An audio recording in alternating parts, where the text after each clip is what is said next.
बुधवार 25 फरवरी को इन्फोसिस, विप्रो और टीसीएस जैसी आईटी कंपनियों के शेयर में 5% तक का उछाल देखने को मिल रहा है। अमेरिकी आई कंपनी एंथ्रोपिक ने एसएएस फर्मों के साथ कई पार्टनरशिप साइन की, जिससे आर्टिफिशियल इंटेलिजेंस से होने वाली संभावित चुनौतियों की चिंता कम हो गई। इसी के नतीजे में आज आईटी शेयरों में मजबूती देखने को मिल रही है।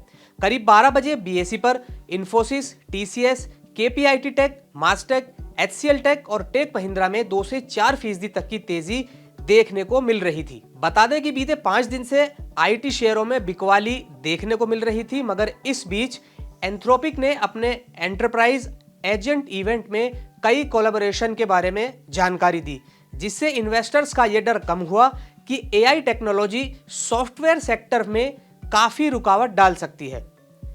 अमेरिकी आई कंपनी एंथ्रोपिक ने अपने क्लाउड कोवर्क प्लेटफॉर्म में भी अपडेट पेश किए हैं।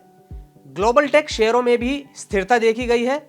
दरअसल नई रिपोर्ट्स में एआई डेवलपर्स और आईटी सर्विस प्रोवाइडर्स के बीच संभावित सहयोग का संकेत मिल रहा है, जिसके बाद इन्वेस्टर्स इस बात से ज्यादा सहज हो गए हैं कि यह बदलाव मुश्किल हो सकता है, लेकिन नुकसानदायक नहीं। इस विश्वास ने कि एआई कंपनियां भारतीय आईटी कंपनियों की जगह लेने के बजाय उनके साथ काम कर सकती हैं, निवेशकों की घबराहट कम कर दी है। आईटी शेयरों में रिबाउंड की उम्मीदों को इस बात से और बढ़ावा मिल रहा है कि इनमें से कई आईटी स्टॉक अब ओवरसोल्ड जोन में हैं। साल के पहले 2 महीनों में ही निफ्टी आईटी इंडेक्स के 10 में से 7 स्टॉक 20% या उससे ज्यादा गिर चुके हैं।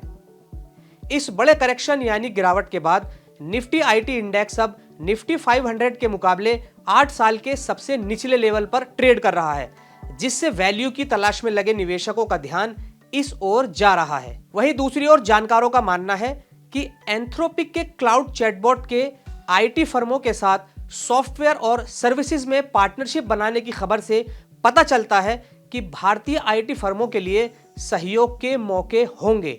अगर आईटी स्टॉक्स में कमजोरी कम होती है और सेगमेंट में सुधार होता है तो एफआईआई की खरीदारी से पूरे शेयर बाजार में तेजी आ सकती है।